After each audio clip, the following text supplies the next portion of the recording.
Welcome to the Debt Doctor podcast, where we deliver the definitive prescription for navigating distressed real estate debt. I'm your host and America's most qualified debt doctor, Bill Bymel.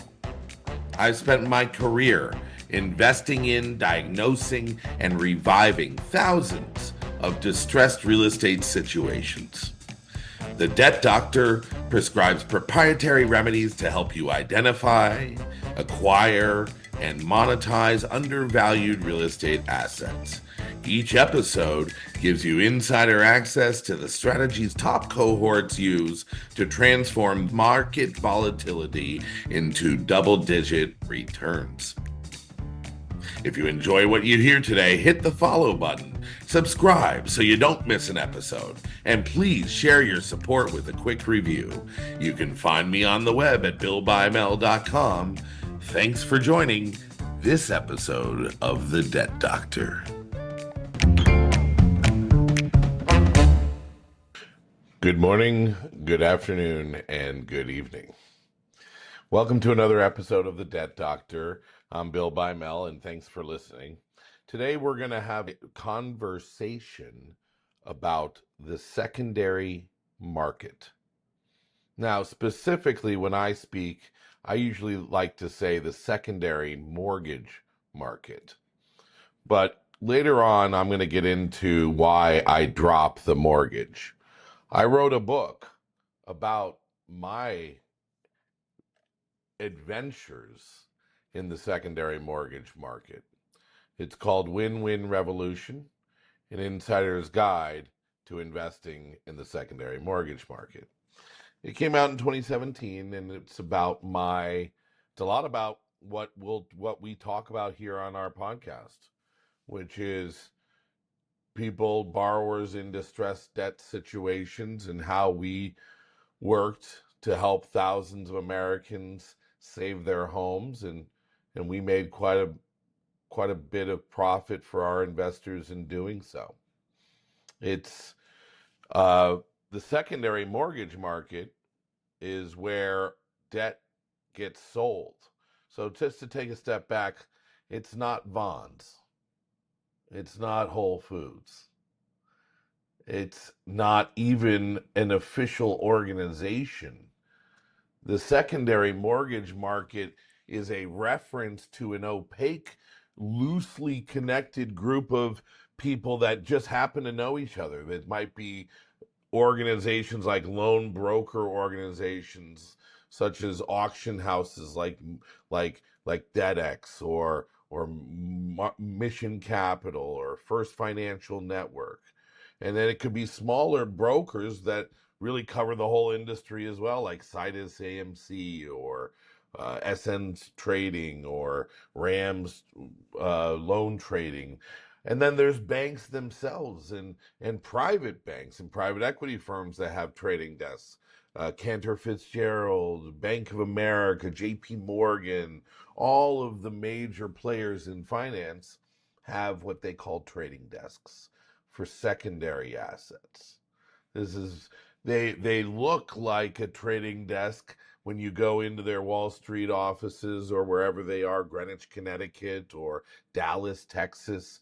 They look like a trading desk you might expect to see guys trading stocks on or bonds or something like that. But really what these guys do is they trade loans. They trade derivatives of loan. They trade pools of loans. They trade participations in pools of loans, and they trade in these bonds, or often called securitizations, which are their opportunity to take a piece of hundreds, if not thousands, of loans, and what they consider to be a pretty secure investment. The secondary mortgage market historically is what dominated secondary assets. It was a way for banks and lenders, originators of loans, to get new money in their coffers in order to make new loans. It's one of the things I talk about quite often, in not only in the book but throughout my history, is that the industry of home ownership, the relatively low interest rates that Americans see comparative to the rest of the world, and the ability to borrow at relatively high loan to value on real estate is all because of the secondary mortgage market. It all comes from this non-existent opaque market that banks and lenders and pension funds and insurance companies can go buy a big pool of mortgages, put 100 million or 500 million or $1 billion of cash to work on fixed rate mortgages or government backed mortgages or private mortgages, much might be at a higher yield. Well, the secondary mortgage market is where all that stuff is traded. Like I said, it's not necessarily like me going onto a website. As a matter of fact, many have and still have, Newmark and others, they have tried Real Insight. They try to have their own little online markets, and everyone's it's a free for all. It's who you know. And there's been periods of time prior to the GFC of 2008 where the secondary mortgage market really became more open to guys like me, regular real estate guys who didn't come from a Ivy League or a Wall Street background, who knew real estate but never thought of the idea of trading in loans as a way to get access to real estate. And when I got that phone call as a real estate investor at the time in 2008, 3 months before the fall of Lehman Brothers, I got a phone call from a guy who had bought some loans.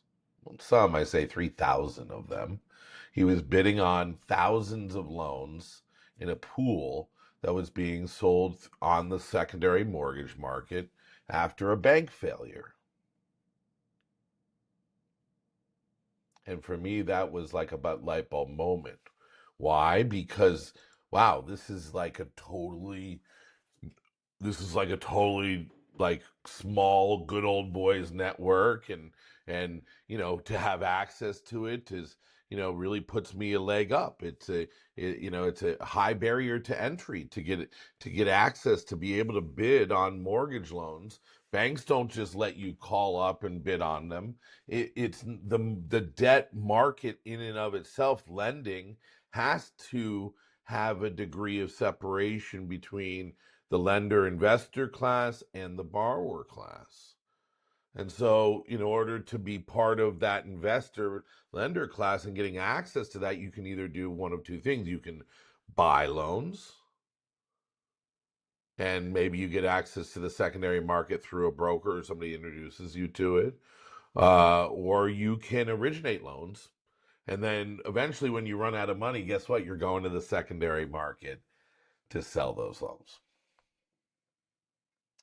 Now, 2008 to 2014, it was wonderful because we were buying mortgages anywhere from first lien mortgages where you really control the real estate. It's a very safe investment that you have to be paid off before a property can get sold or any other liens besides taxes get paid. So we were buying these first lien mortgages way back when, in the early days, it was 25, 28, 35 cents on the dollar for first lien mortgages because the real estate was dropping in value. We needed a cushion. There was no liquidity in the market. By 2012, it was up to 60, 70%. And it kind of settled there. I would say that in recent years, it kind of got even crazier where, in places like Texas or California, went back to the old ways where NPL was trading for full debt, especially government-backed NPL. And we've seen it become very difficult for guys who seek opportunity in that owner occupied market to really find deals the last couple of years. We've had to go out and look at more of like non-owner occupied and RTL, commercial non-performing as a way to find better yield. But that all things do come to an end. So, the next time every time a liquidity crisis happens, and we've had a few bumps along the way, I will say that is where opportunity in the secondary mortgage market really kicks up.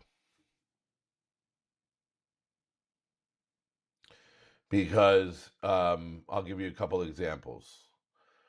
Performing loan pools in the months of COVID, after the beginning of COVID. So we're talking like COVID shutdown happened in March, late March, right?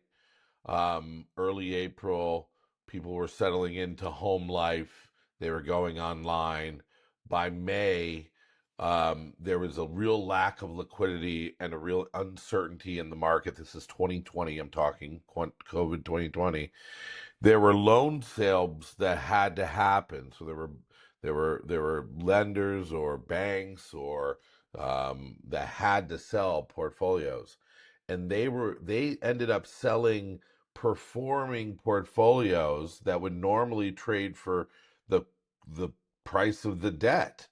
Those portfolios ended up trading for about 6 months for they ended up trading for like 80 cents on the dollar. So like a 20% discount. So now the buyer of those portfolios, my firm happened to take part in a little bit of that.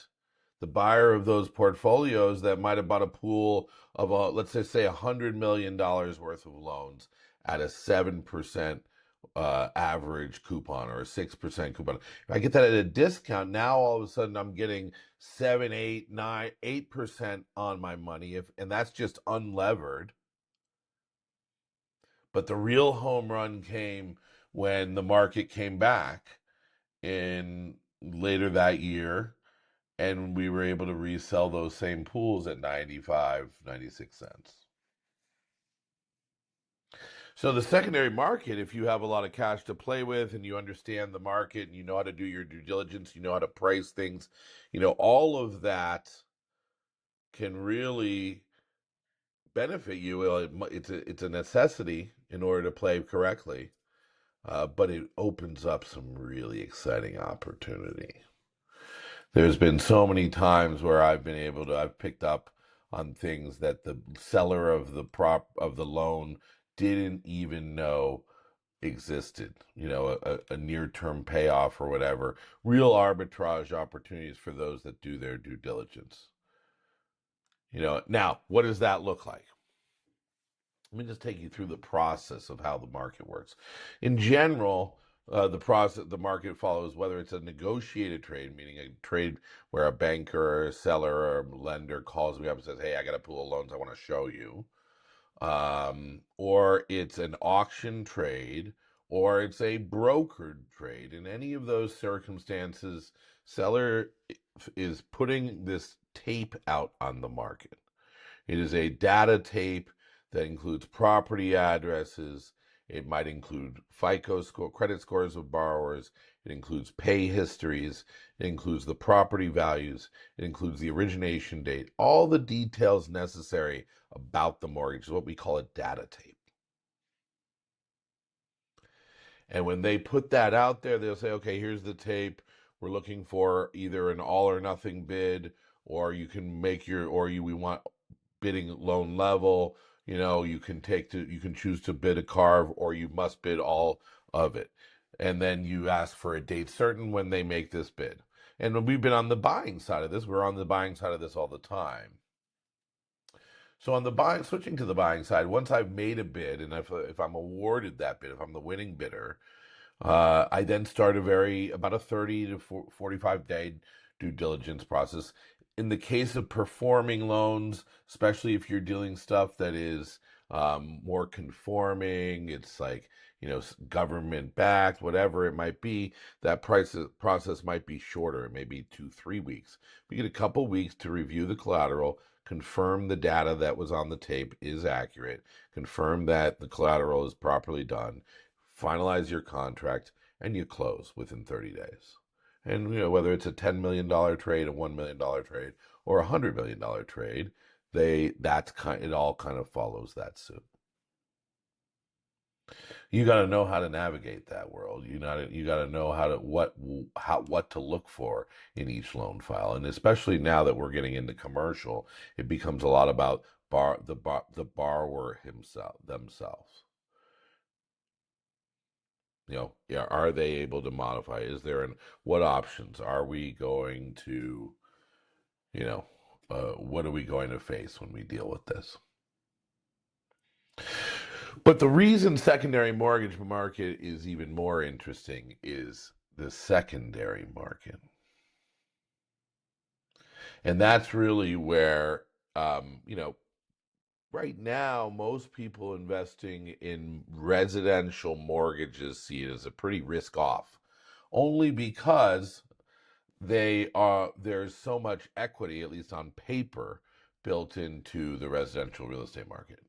So as long as you're not doing something kind of out of the box or unique, which we'll talk about in a moment, then the mortgage market is kind of like, well, it's kind of like, it's kind of like the boring thing to do. It's kind of like, okay, you can get so much yield, everyone wants to be there, blah blah blah. Well, what has happened in recent years, and I would say even more so just in the last few years since 2020, 2021, is we have seen an explosion of other types of secondary mortgage market asset trades. Meaning, we're starting to see complex derivatives, or what they're calling them bonds, that back, maybe that like pool a ton of credit card debt, which is not secured debt, remember, non-secured debt, or maybe it's student loans, or maybe it's dental office loans, or manufacturing loans to against that are given against the collateral, like the machinery in a building. Well, all of that has popped up and has become all the rage in the last few years. And then even more, and on the real estate side, more trickier, unique, riskier, by what I see, and certainly more convoluted from a legal and documentary standpoint, more difficult to unwind. In the real estate side, there's been groups out there creating, what they call home equity loans, right? So they're equity conversion loans that are based on people signing over title to the property, where the lender becomes a partner in the future upside in the property, the future appreciation of the property. Just stuff that is above even my pay grade to understand. And I read legal documents. I went to school for this. I do nothing but real estate. But there are derivative programs out there that are being masked as safe real estate plays that are not. But I'm not gonna call those guys out today, because I'm going to talk about the opportunity that exists in the secondary mortgage market. Going back to all of those things, all of those additional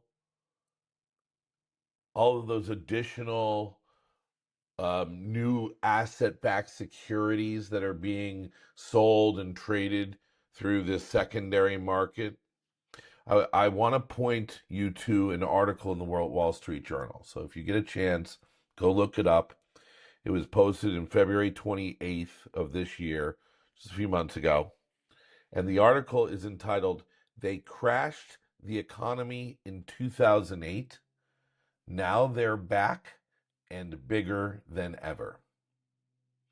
And then the subtitle to that is, "Wall Street expects to sell more than 335 billion in asset-backed debt this year." Remember that conference in The Big Short? It just drew a record 10,000. I chuckle because I talk about that. That's the SFIG conference. I talk about that conference. I go to that conference every year, and I have mentioned on previous on stage in conversation. If you've been an audio, if you've watched the or listened to my real estate lowdown or watched one of my webinars, I have mentioned that conference from The Big Short, and it is where kind of it was quite interesting um, to see this year the huge number. That was 10,000 registered at the conference. And I would say for every one registered, there's two or three that just come and sit in the lobby or hang out by the pool and go to the parties. And it was big this year. It was big and crazy. And it was big and crazy to the extent that there was a whole new generation of young bankers and young private equity guys who, by the way, if you were 35, now, as a young, hot banker or private equity guy, you were in high school, middle school when the GFC hit, when the great financial crisis turned this economy upside down. Because, oh, guess what? Because guys in your same room were giving out risky loans and selling them to Wall Street retail customers who gobbled them up, made them give out more of these loans. Sound familiar? A lot of that's been going on. I mean, think about the pay now, buy now, pay later firms. There's no collateral there. If all of us who had bought a Peloton or a dishwasher with a firm, we all get that offer. I think I actually bought my Peloton with in a firm just to test it out, and I paid it off.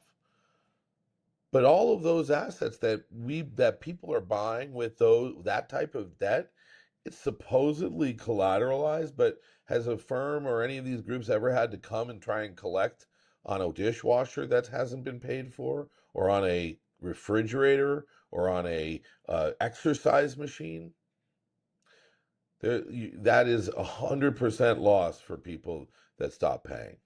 So if the borrowers start defaulting at higher rates, how is that a safe investment? How is that safe debt? So I'm going to leave you to read the article about how they crashed the economy in the Wall Street Journal. Again, February 28th, 2025. They crashed the economy in 2008. Now they're back and bigger than ever. It's not much to it other than pointing out what's going on and kind of giving some history.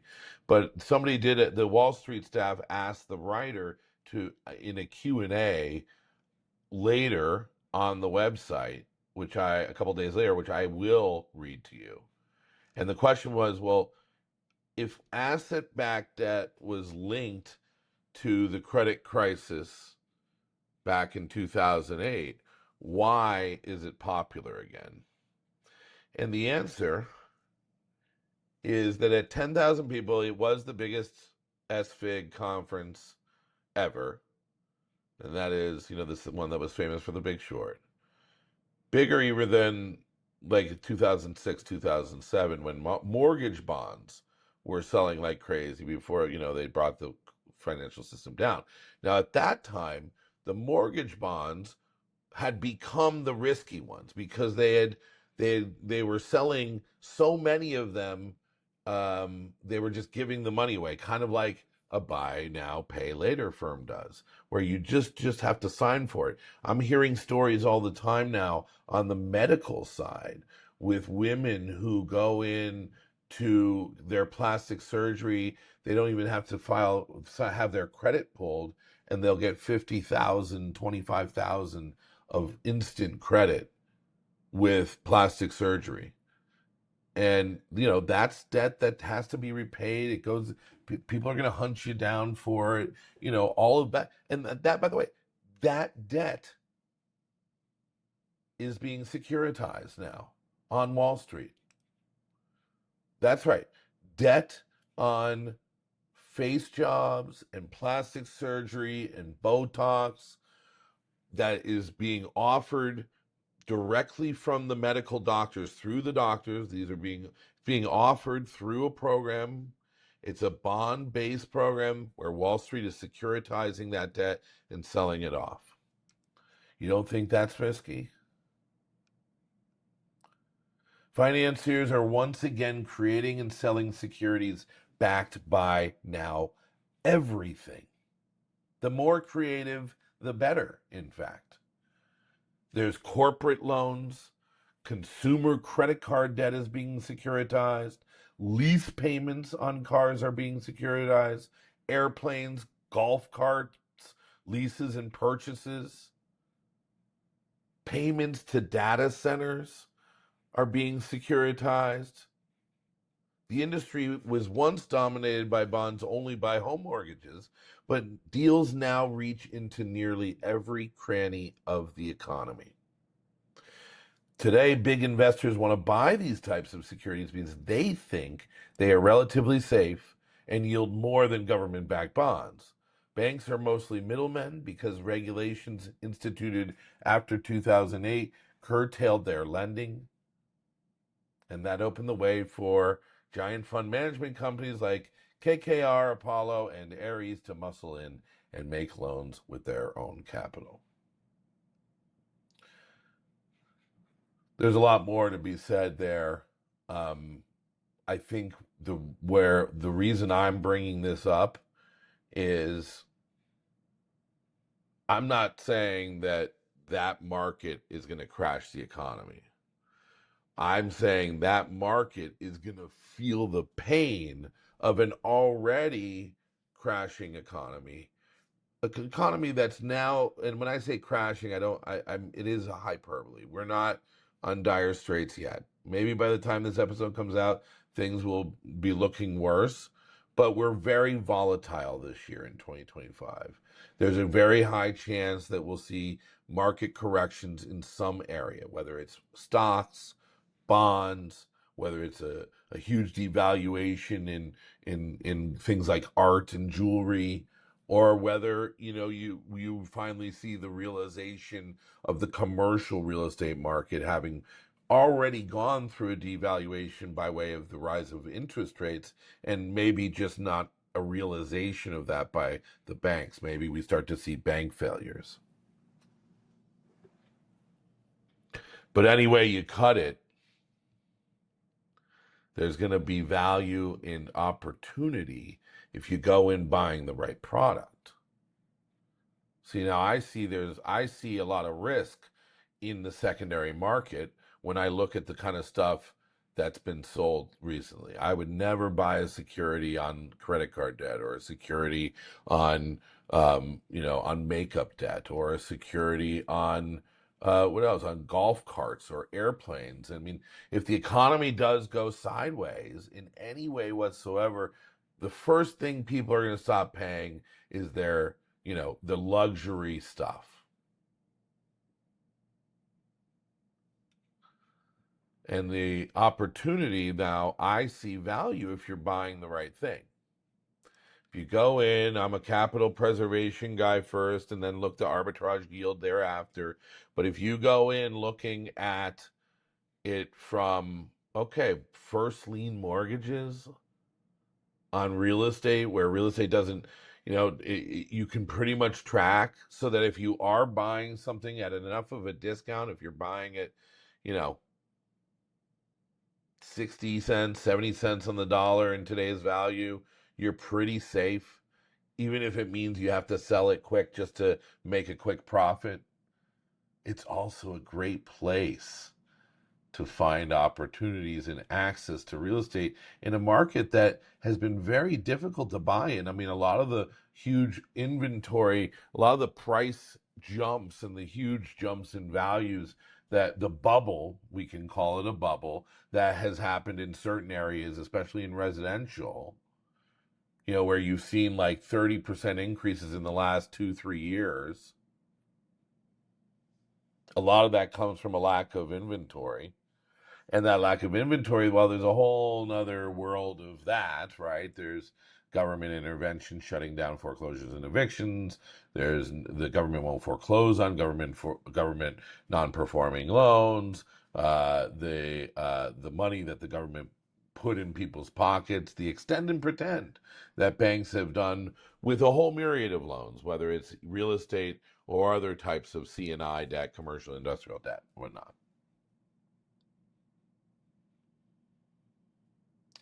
But there may be some storm on the horizon, and when the storms come and the markets start to in there, and liquidity has already dried up, we know that.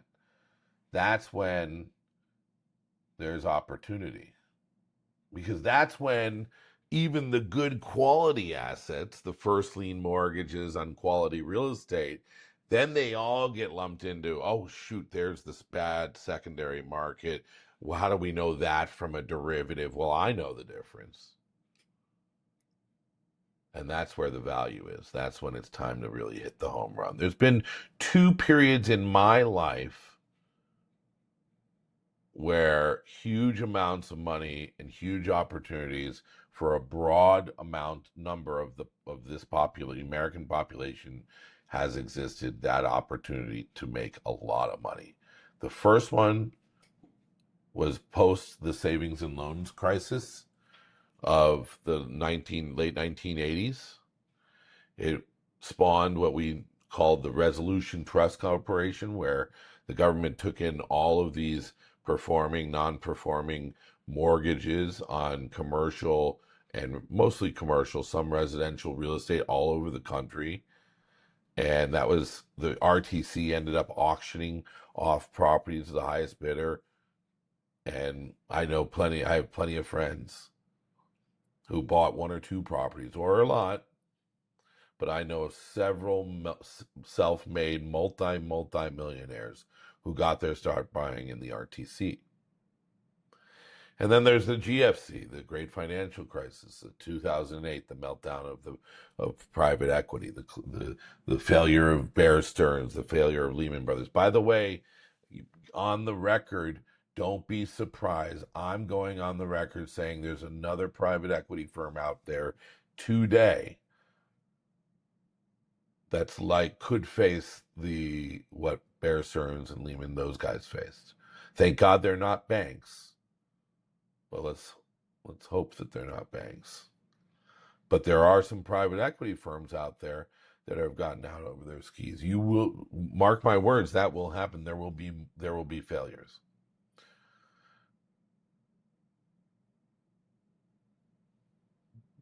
And so the opportunity lies ahead, folks.